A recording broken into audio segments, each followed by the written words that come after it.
Boa tarde, companheiros. Sejam todos bem-vindos à 30ª Conferência Nacional do Partido da Causa Operária. Nós temos 2 dias aqui de trabalho,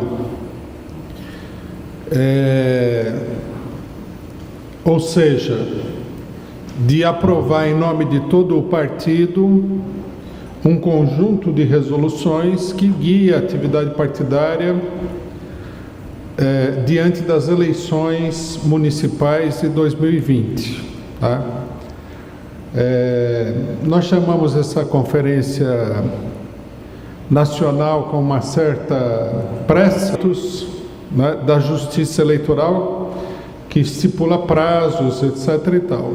É importante que a gente tenha bem presente que depois dessa Conferência Nacional, para discutir as resoluções da Conferência Nacional e para definir os candidatos no informe propriamente dito, uma coisa que eu gostaria de chamar a atenção de todos é o seguinte: as nossas resoluções não são, evidentemente, um problema interno do partido. As resoluções têm um caráter político e elas são uma orientação política geral para os trabalhadores, para o movimento de massas, para inúmeros ativistas que acompanham a atividade partidária,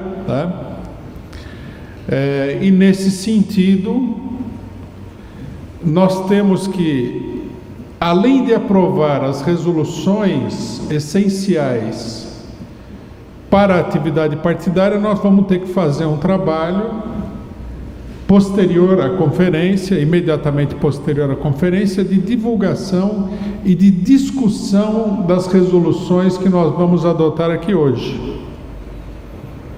Quer dizer, nós temos que entender bem que nós só podemos progredir politicamente, na construção do partido, na luta política em geral no país, se nós conseguimos efetivamente estabelecer uma discussão clara, uma discussão esclarecedora, tornar consciente todos os aspectos da nossa política e efetivamente convencer não apenas os nossos militantes, mas outros setores daquilo que nós estamos fazendo.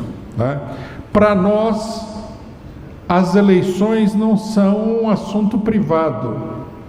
Então vamos falar mais disso aqui nesse informe. Para a maioria dos partidos do país, para não dizer a totalidade, as eleições são um assunto privado. Se trata de propiciar a determinados indivíduos uma eventual conquista de um cargo público, ou seja, de um cargo na burocracia do Estado, de um parlamentar, de um prefeito, etc. e tal. Para nós, não se trata disso. O nosso objetivo na atuação na eleição é muito outro e diz respeito aos interesses de conjunto da classe trabalhadora. Então, eu coloco essas questões inicialmente, porque eu acho que são questões prévias, são questões básicas para se entender o que nós vamos discutir do ponto de vista político. Os companheiros que são delegados receberam um conjunto de documentos, receberam uma proposta de programa, receberam uma proposta de resolução sobre a atividade eleitoral do partido, resolução sobre a questão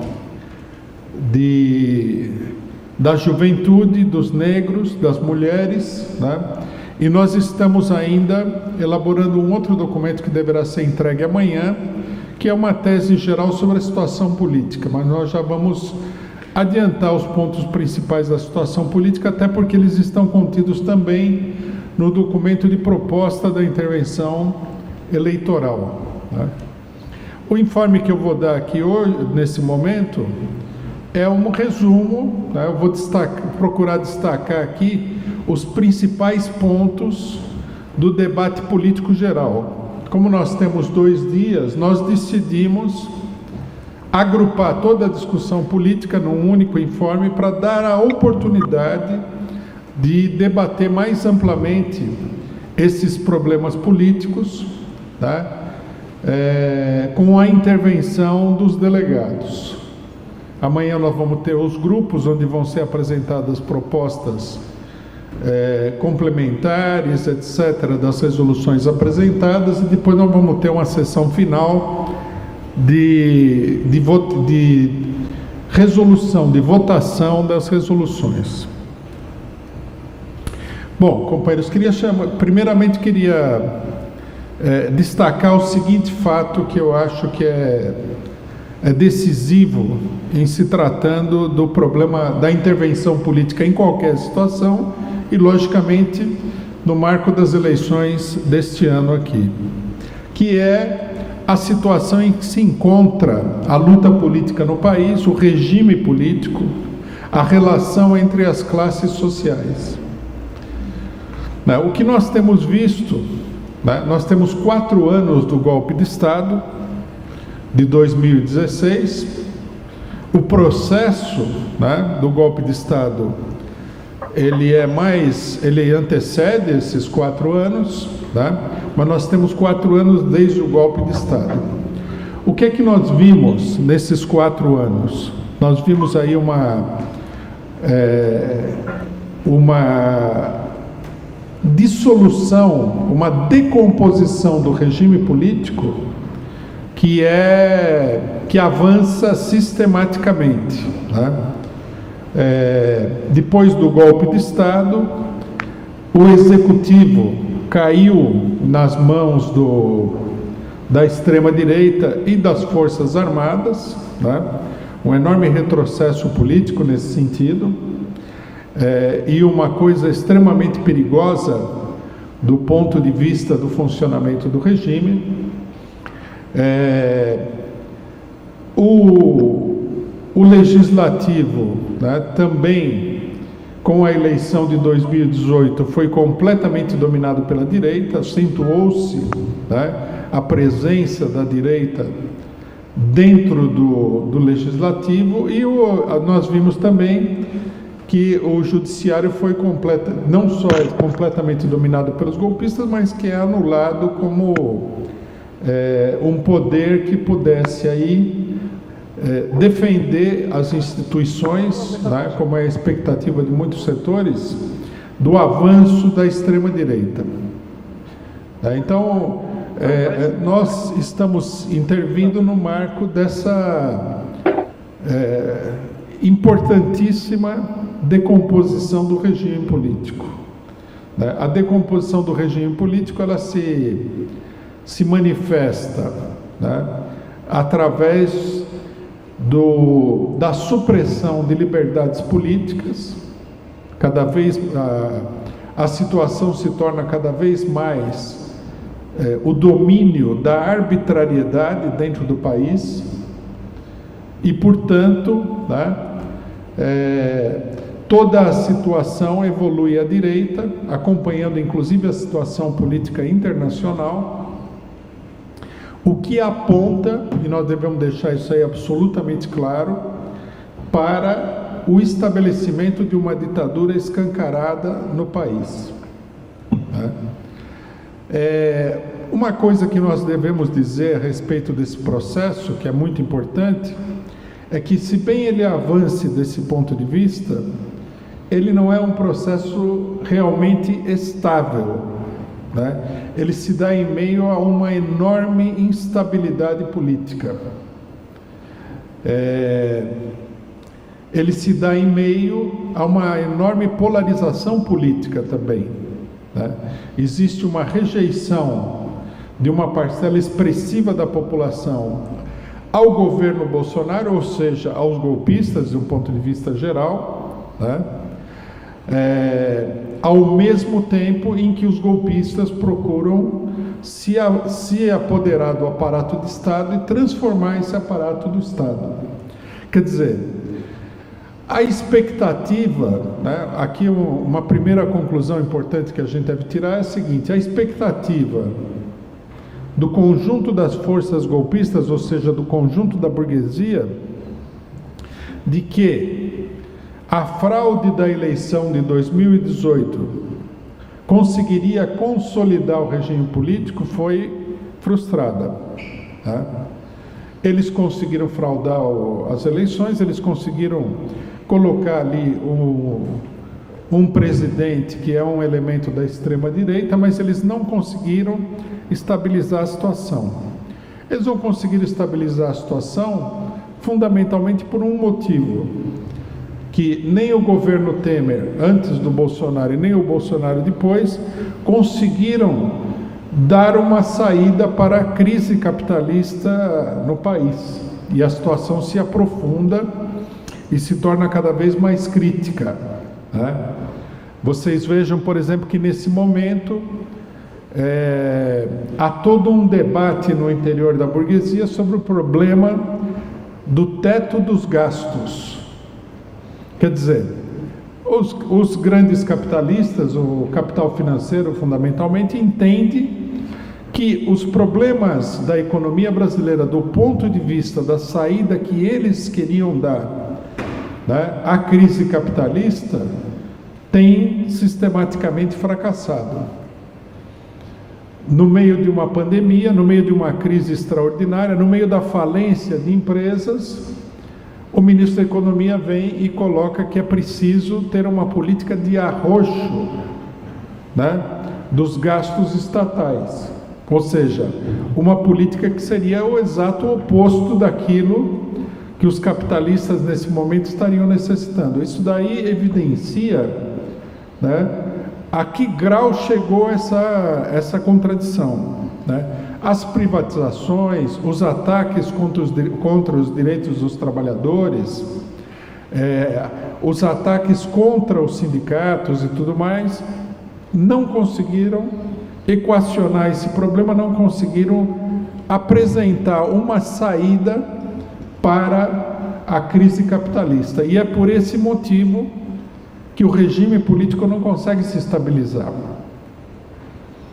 Esse é o problema de fundo, esse é o problema fundamental. É importante destacar esse fato pelo seguinte, porque se nós analisarmos, né, a maneira como a polarização funcionou nesses últimos 4 anos, nós vamos ver que a política da oposição, quer dizer, os partidos de esquerda em geral, tem sido um enorme fracasso, tem sido um fiasco inacreditável, né? O que nós vemos, para colocar de uma maneira muito resumida, é o seguinte: enquanto que a direita ataca os trabalhadores, liquida a CLT, privatiza, reprime, né, liquida as liberdades democráticas, a esquerda, ao invés de se enfrentar com essa direita, ela vive de ilusões que ela mesma fabrica, de saídas imaginárias da situação, né? Em alguns momentos aqui, eu citei aqui, queria citar novamente, uma frase do revolucionário italiano Giuseppe Mazzini, que era uma ala direita, digamos assim, uma ala moderada, né? Melhor dizendo, uma ala moderada, que era a expressão política da burguesia. Então ele diz o seguinte, que esse pessoal, esses moderados, eles se aferram a qualquer ilusão para não ter que fazer nada. Tá? Então, o que acontecia naquele momento na Itália? Para conseguir a independência, havia um setor revolucionário que falava: vamos organizar as massas, vamos organizar a opinião pública de esquerda, os governos autocráticos, a dominação estrangeira sobre a Itália e tudo mais. E os moderados, eles pensavam assim: vamos falar com o Papa vai resolver o problema, vai unificar a Itália. Vamos falar com o rei de tal Estado italiano, que esse rei, que era um reacionário completo, ele vai resolver o problema. E nós estamos vendo exatamente o mesmo panorama no Brasil. Desde a época do golpe é assim, o Congresso não vai aceitar o golpe. O Brasil é uma democracia consolidada, não vai ter golpe. Os militares não querem o golpe. O estrangeiro não quer o golpe. Aí teve o golpe. Aí falaram, o Senado vai barrar o golpe. O Senado que é bem mais reacionário do que o Congresso, ia barrar o golpe que o Congresso já tinha aprovado. O STF vai fazer não sei o que, vai barrar o golpe. Aí o golpe não foi barrado por ninguém, né? O golpe é uma questão pessoal do Eduardo Cunha, não é que é uma articulação ampla de toda a burguesia, é o Eduardo Cunha. Se a gente isolar o Eduardo Cunha e pegar os outros setores da política burguesa, nós acabamos com o golpe. Aí foi dado o golpe, né? Aí a ilusão era, abriram um processo contra o Lula, mas o Lula não vai ser preso, o Lula é uma figura muito grande para ser presa, não vai ser condenado, depois de condenado não vai ser preso e tal. A gente falava, vamos às ruas para impedir a prisão do Lula, o pessoal falava que o Lula não ia ser preso porque a justiça ia salvar o Lula. Aí o Lula foi condenado, daí a segunda instância ia resolver a parada. E assim foi, né? Apresentaram ilusões no comandante das Forças Armadas, general Vilas Boas. Depois que apresentaram a ilusão, que foi talvez a pior ilusão de todas, de que se o Lula saísse, abandonasse a candidatura e o Fernando Haddad fosse eleito, né? E o Fernando Haddad seria eleito, que era uma coisa totalmente aberrante, porque qualquer pessoa podia ver que as eleições estavam montadas para a vitória do bloco golpista. Aí ganhou o Bolsonaro. Ganhou o Bolsonaro, apresentaram a ilusão de que o resto da burguesia, os golpistas, iam colocar o Bolsonaro na linha. Que os militares, num dado momento, falaram: o Bolsonaro virou um boneco de ventríloco dos militares, os militares são sensatos, etc. e tal. Revelou-se que os militares são mais golpistas do que o Bolsonaro. E assim foi. E ora é o STF, ora é isso, ora é aquilo, e a esquerda vive de ilusões e não faz nada, né? A esquerda não tem feito nada desde o golpe de 2016, nada. Nós chamamos a esquerda a lutar pela liberdade do Lula, não quiseram sair à rua. Nós chamamos a esquerda a lutar pelo fora Bolsonaro. Num primeiro momento não quiseram nem adotar a palavra de ordem, no segundo momento não quiseram sair à rua. E nós estamos nessa situação. Enquanto a direita atua de maneira concreta, faz coisas que têm uma influência real sobre a realidade, a esquerda vive de fantasias políticas e está vivendo até hoje. Nesse momento aqui, a grande fantasia é a importância das eleições de 2020. Todo mundo sabe que essas eleições não vão mudar absolutamente nada, em geral as eleições não mudam mesmo nada, que a esquerda vai ser derrotada, como aconteceu já na última eleição municipal de 2014, né, como aconteceu na eleição de 2018, onde a esquerda foi derrotada em todos os terrenos. E a grande fantasia é isso daí. E aí é assim, as eleições de 2020 vão preparar as eleições de 2022, onde nós vamos aí reconquistar o poder perdido para o golpe. Quer dizer, é uma política de fantasia. Enquanto isso, né, no mundo real, a gente olha para o panorama externo e o imperialismo multiplica os golpes de Estado, né? Nós vemos que no Equador, o ex-presidente Rafael Correa foi condenado a 8 anos de prisão. o partido dele foi colocado na ilegalidade. Na Bolívia, é evidente a manipulação das eleições para impedir o partido do ex-presidente Evo Morales de ganhar as eleições. Ou seja, a direita avança, né, sobre os trabalhadores em todos os lugares. Isso sem falar no ataque econômico monstruoso e sem falar também no que está acontecendo no Brasil com a pandemia, né, que é um verdadeiro massacre da população. Então, nós temos esse quadro, né? A situação política mantém a polarização, mantém a instabilidade política do país, mas a esquerda se apresenta como uma nulidade política, né? Esse é o quadro fundamental sobre o qual nós temos que atuar nesse momento aqui, tá? Um detalhe importante dessa situação é o problema da Frente Ampla, tá? A Frente Ampla é a tentativa de setores da burguesia de reorganizar a Frente Popular, que deu a vitória ao PT nas eleições de 2002, né, e depois, subsequentemente, em 3 eleições, com uma feição direitista, excluindo, né, o setor que é o setor que a burguesia procura expulsar da situação política, que é a ala lulista do PT. Então nós temos aí uma operação política da burguesia que é a seguinte: de um lado, a direita avança na reformulação do regime político, na conquista de todo o espaço do regime político.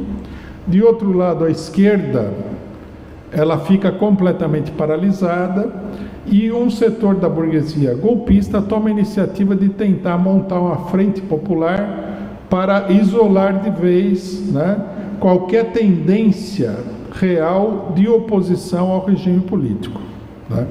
Nós vimos aí que, na medida em que o PT não consegue atropelar a liderança do Lula, né, foram atraídos para a Frente Popular setores do PSOL, principalmente. Nós vimos aí que apareceu como grande porta-bandeiras da Frente Ampla o Guilherme Boulos, né? Logicamente que a tentativa não é excluir todo o PT, uma parte do PT, né? A burguesia considera que há 2 PTs, inclusive falou isso explicitamente numa matéria importante do jornal o Globo. Falou que há 2 PTs. Há o PT bom, que é o PT da ala não lulista, ou seja, aquilo que a gente chama de direita do PT, que é um setor, que é uma espécie de PSDB, né, dentro do PT, com o qual realmente a burguesia não tem toda essa quantidade de contradições, né? É o Tarso Genro, são alguns dos governadores, deputados, né? Muita gente nem sabe o que os deputados do PT estão fazendo no Congresso Nacional, mas eles levam adiante uma política que é profundamente adaptada à política da burguesia, né?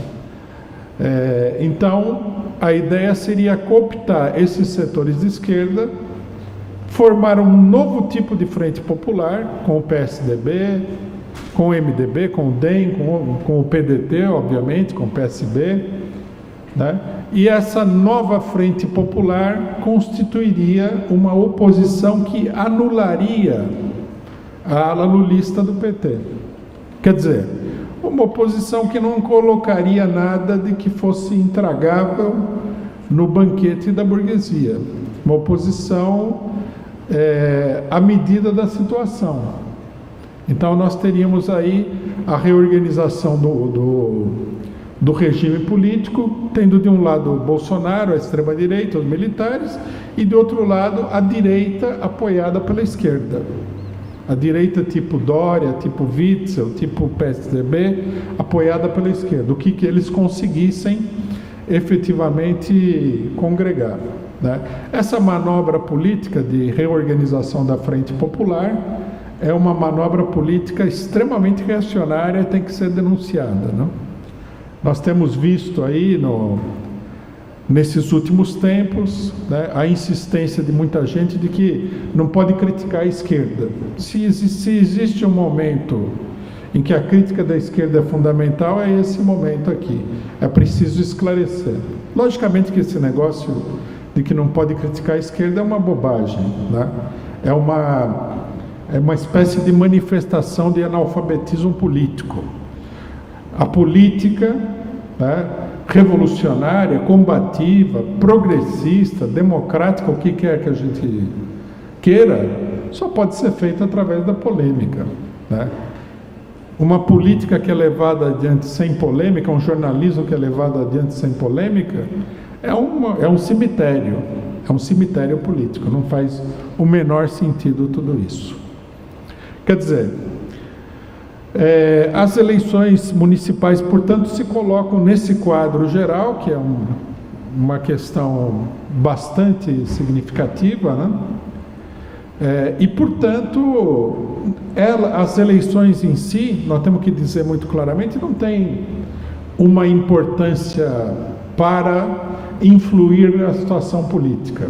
A preocupação da esquerda com as eleições, embora ninguém declare, é que é preciso renovar o mandato dos vereadores, etc. e tal. Isso daí é um emprego, né? São pessoas que conseguiram um emprego muito bem remunerado, né, através de eleições, e que não querem perder o emprego. Mas do ponto de vista da classe trabalhadora e tudo mais, não tem importância nenhuma essa questão da eleição. A esquerda, inclusive, tende a retroceder.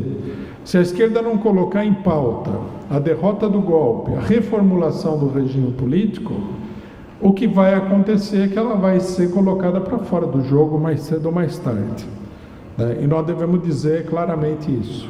A nossa participação nas eleições nesse sentido é guiada por um programa, né, que tem um conjunto de reivindicações importantes, mas tem como centro o problema da derrota do golpe, através da palavra de ordem de fora Bolsonaro, novas eleições, né? Restituição dos direitos ao ex-presidente Lula, que é uma questão democrática muito importante. Nós não existe aqui, eu queria fazer um parênteses, que é o seguinte, né?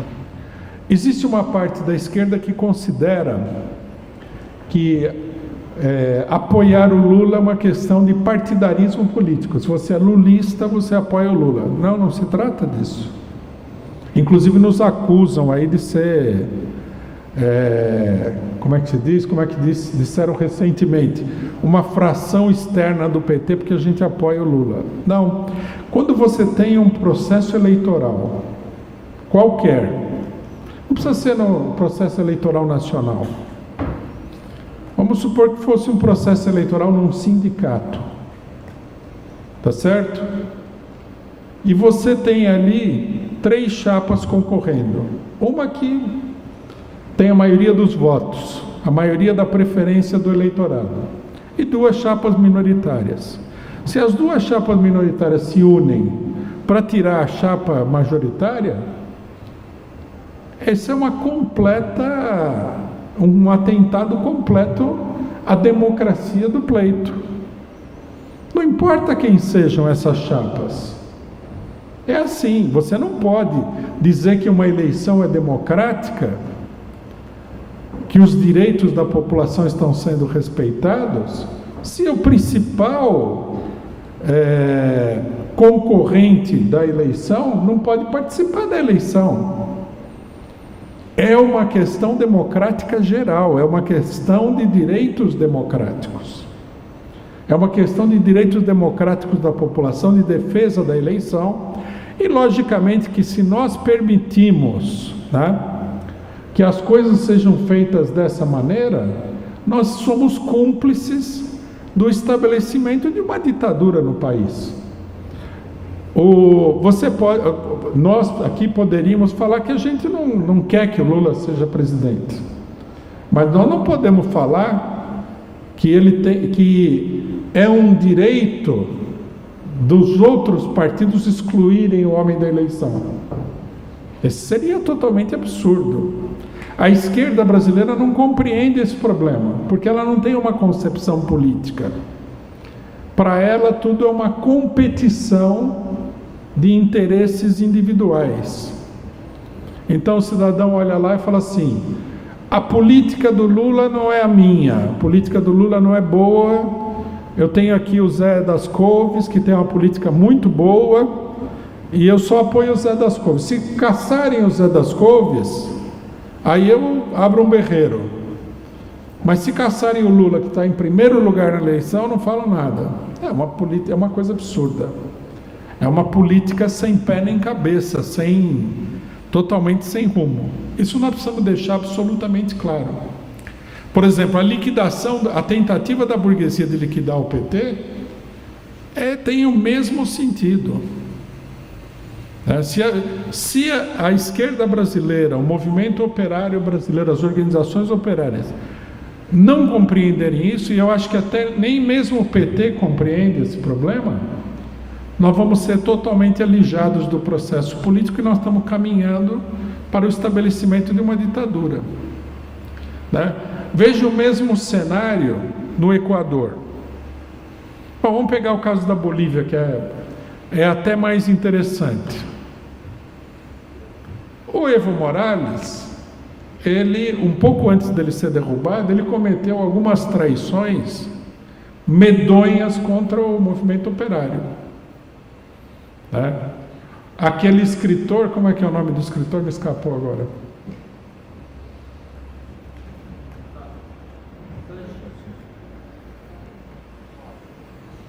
O escritor italiano Battisti, o Cesare Battisti, foi para a Bolívia e, resumindo a história, o Evo Morales entregou ele para o imperialismo. Uma traição horrenda, que nós denunciamos aqui, monstruosa. É ou não é?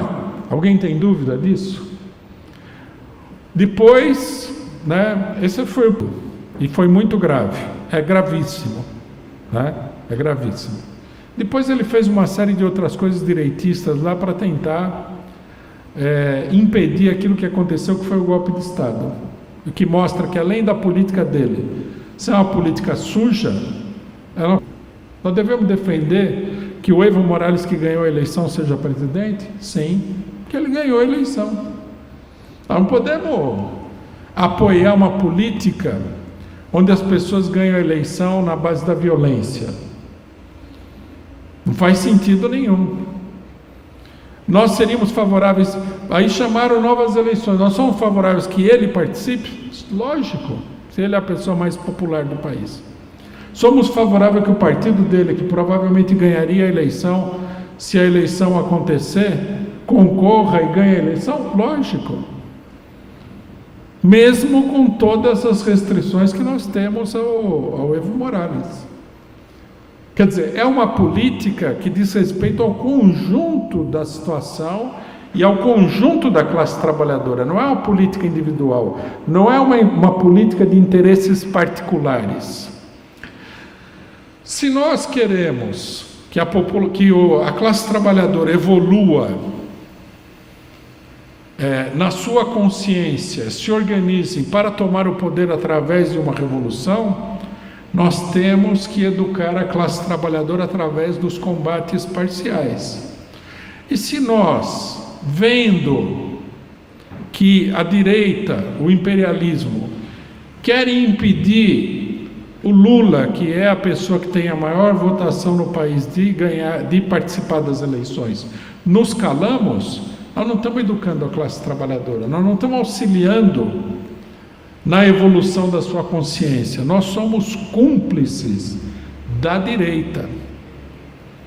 Então, isso aqui é uma questão muito importante que nós temos aqui, que está por detrás de várias coisas da situação política, como, por exemplo, a questão da frente ampla, né? Como, por exemplo, a candidatura do Boulos em São Paulo, que evidentemente está sendo impulsionada pela burguesia contra o PT. Aí a pessoa fala, mas você é a favor do Gilmar Tato? Não, mas eu sou contra o jogo sujo, eu sou contra a política golpista.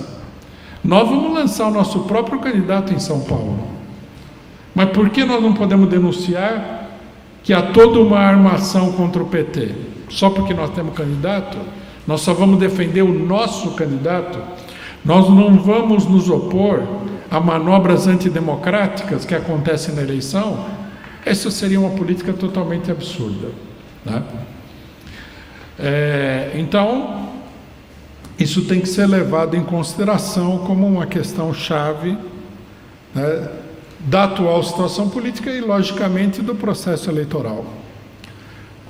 Todas essas manobras da burguesia têm que ser duramente denunciadas. Bom, algumas palavras sobre o caráter da nossa atividade eleitoral, né? Eu acho que nós temos que deixar claro para nós mesmos, na medida em que não esteja claro para todos, mas reafirmar, que nós não depositamos nenhuma ilusão na transformação do país através das eleições. Eleições não mudam o país. Nós devemos dizer isso aí em todos os lugares para todo mundo. Muita gente não acredita nisso, muita gente tem ilusão nas eleições, muito que bem, nós não vamos matar ninguém pela nossa opinião, mas nós devemos deixar claro qual é a nossa opinião. Nós devemos, inclusive, usar os acontecimentos dos últimos anos para mostrar isso daí. O PT chegou ao poder, chegou ao governo federal através das eleições e o país não mudou nada, né? Nós não vamos compartilhar aqui das ilusões que muita gente do PT tem de que os governos do PT foram uma enorme transformação do país. Não. O país continua o mesmo, digamos assim, né? Nem a ameaça da fome contra uma enorme parcela da população foi eliminada. A indústria nacional não se recuperou, o imperialismo não foi derrotado em nenhum sentido, as condições dos trabalhadores vêm regredindo desde o começo, desde o fim da ditadura até aqui, e não pararam de regredir durante os governos do PT, né? Uma parte da demolição da CLT foi feita durante o governo. Quer dizer, nós não estamos acusando o PT de nada, nós podemos fazer um debate e mostrar a relação entre a política do PT e essa situação. O que nós estamos dizendo é que não adianta você ganhar as eleições, porque isso aí não vai mudar substancialmente o país. O que você pode fazer são algumas reformas relativamente superficiais. Elas podem ter uma importância no momento, por exemplo, quando você faz um programa contra a fome, o pessoal está morrendo de fome, mas de um modo geral, do ponto de vista da estrutura econômica e social do país, não há nenhuma mudança. Essa mudança só pode ser realizada por uma revolução de conteúdo socialista, realizada pelos trabalhadores. Isso deve ser uma questão que nós devemos fazer propaganda em toda a nossa atividade eleitoral, sem dúvida nenhuma, né? Nós devemos colocar o problema do socialismo e da revolução em todos os momentos eleitorais, inclusive participando das eleições. Logicamente que, como nós já vimos isso, muita gente vai falar, não é contraditório, você fala que a eleição não resolve, mas participa. Isso é um debate besta, né? Você participa por outros motivos, nós participamos por outro motivo, nós queremos participar do debate das eleições, nós queremos fazer propaganda no nosso programa e tudo mais. Essa é uma primeira questão essencial. Uma segunda questão que eu acho que a gente deve discutir, muito bem discutida aqui, é a seguinte: nós temos que estabelecer uma luta contra toda tentativa dentro do partido mas também nós devemos denunciar esse fato nos outros partidos, de estabelecer candidaturas individuais. A candidatura individual, como a gente vê na maioria dos partidos de esquerda, sem falar na direita, é apenas uma corrida para a corrupção política. A pessoa se elege, se transforma num funcionário do Estado, passa a atuar na defesa do Estado capitalista, que é um Estado explorador e opressor. Quer dizer, mesmo que a pessoa não se dê conta, ela passa. As candidaturas têm que ser candidaturas do partido. Esse é um problema muito sério no Brasil, porque o sistema eleitoral brasileiro é um dos mais direitistas que a gente pode imaginar. Você tem partidos, mas os candidatos são candidatos de si mesmos. Na maioria dos partidos, o partido elege uma bancada do partido. Aqui não. Aqui cada candidato é um partido em separado. É como se o partido fosse uma federação de candidatos. E isso daí, logicamente, se presta de uma maneira muito intensa à corrupção política. Então, esse é um debate que nós temos que fazer, né? É um debate que nós fizemos, inclusive, nas origens do PT. Nós propusemos que os candidatos fossem do partido e não tivesse candidatos individuais. Em grande medida, muita gente reclama da corrupção, do fato de que os deputados, senadores, vereadores, prefeitos, etc. e tal, eles todos são dominados por interesses capitalistas e corruptíveis e tudo mais. Um dos elementos fundamentais desse processo é o fato de que cada um é candidato de si mesmo, ou seja, no final das contas, ele é um candidato da burguesia. Ele consegue o financiamento da campanha dele, né? E ele vai prestar contas às pessoas que financiaram a campanha dele. Nós temos que ser totalmente contrários a esse sistema e devemos combater o sistema, mesmo não tendo condições legais, né?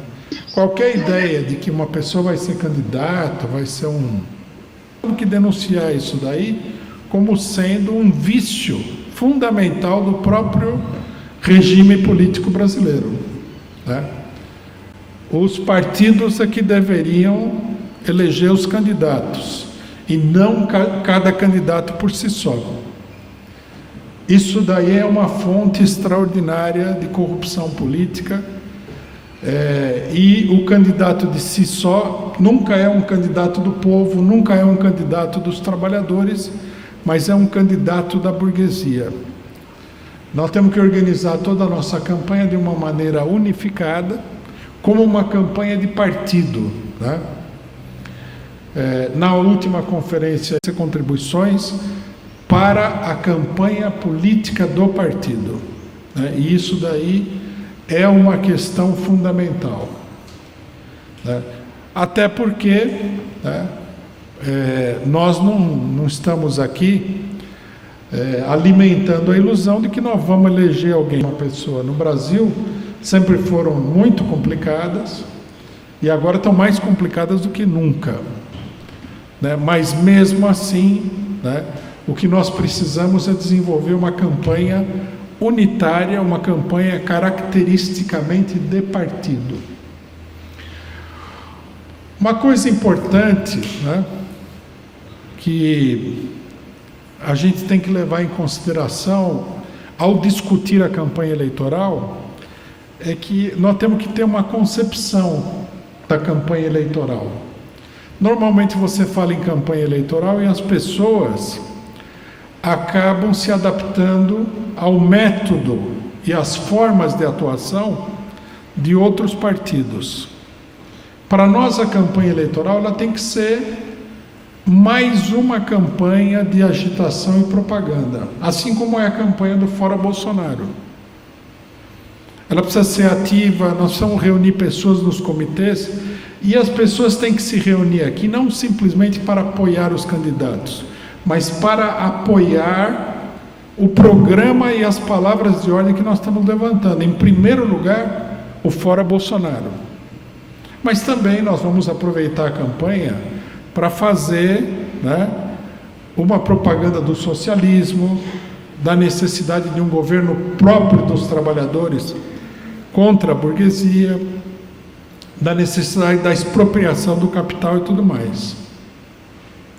Então, quer dizer, nós temos que conceber a campanha eleitoral como uma campanha política de luta, e não como uma campanha eleitoral abstrata. E como campanha de luta, nós temos que ter a capacidade de mobilizar todas as pessoas que estão em volta do partido. Nós temos que entender que nesse momento aqui, o nosso partido teve um grande crescimento. Nós temos uma quantidade enorme de pessoas em torno do partido. E nós temos que mobilizar essas pessoas durante a campanha eleitoral. A campanha eleitoral, na verdade, tem que ser uma continuação ampliada, que nós temos que realizar isso, nós temos que transformar isso numa realidade da campanha que nós temos feito em torno do problema do coronavírus, da crise econômica e do Fora Bolsonaro. A campanha tem que ser uma campanha com um conteúdo político de luta.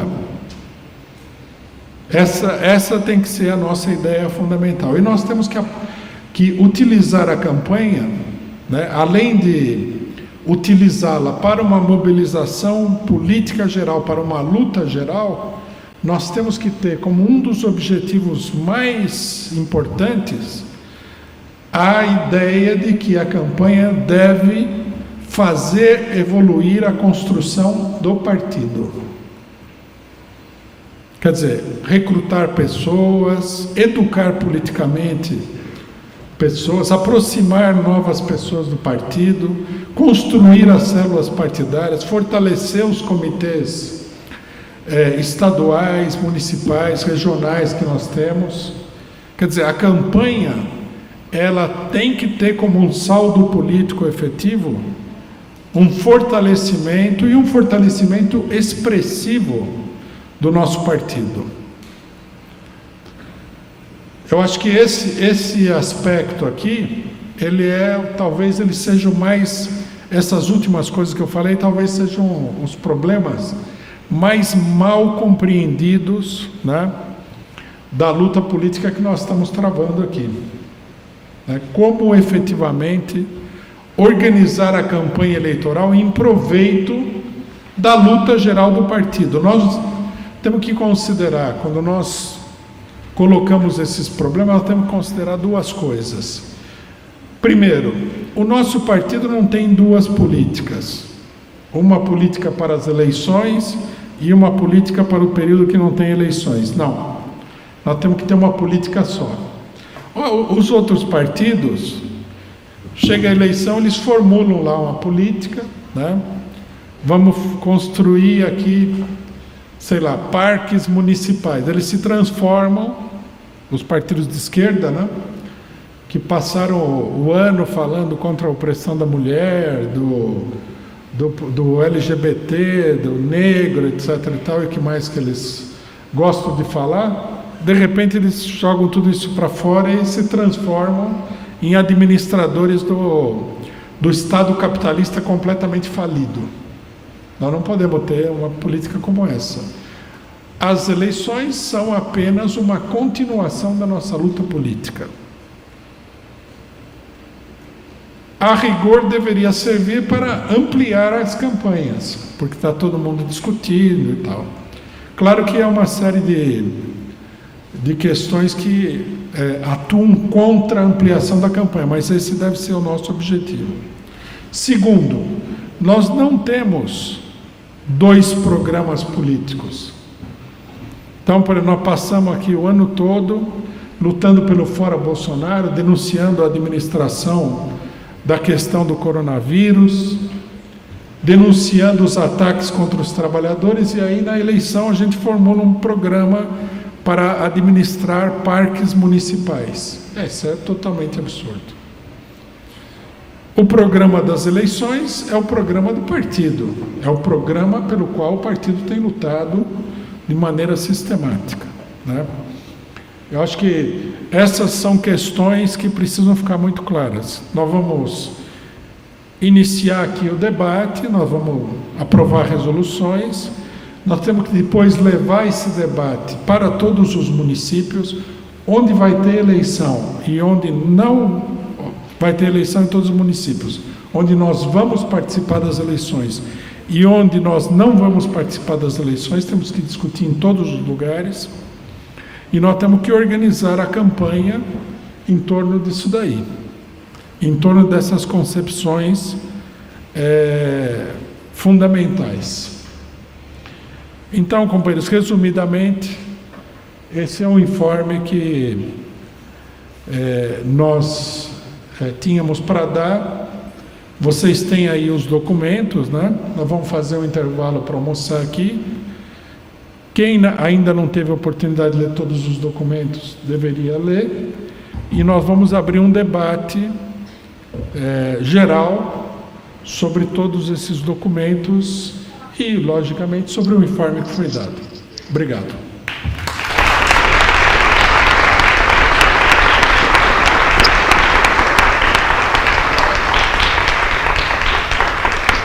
Companheiros, nós vamos suspender agora os trabalhos da conferência e nosso plano é retornar às 16 horas com o debate, com as inscrições e o debate do informe político apresentado. Se por acaso alguém não tiver se credenciado, pega o material e ligue os documentos, como destacou o companheiro Rui, e aproveite para fazê-lo agora também nesse intervalo. O pessoal da Secretaria de Organização, assim que a gente vamos encerrar aqui, o pessoal vai dar orientações sobre o serviço do almoço. Então, se alguém quiser aproveitar e já vir aqui e orientar, vamos aguardar um minutinho, vamos encerrar aqui, vamos suspender a nossa... Nós vamos voltar depois, os debates também vão ser transmitidos, você que está lá nos acompanhando pela Causa Operária TV, e a gente volta às 16 horas com a votação do regimento interno e o debate sobre a situação política. Obrigado.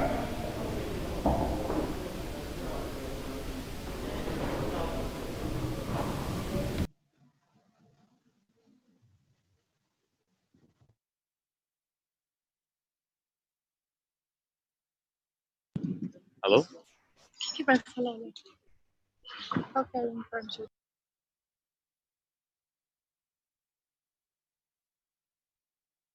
Fábio, responde a minha mensagem. Eu posso falar? Eu não te escuto. Por texto, por favor.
Fábio, que horas é 16? Eu tô mais perdida que tudo. 4?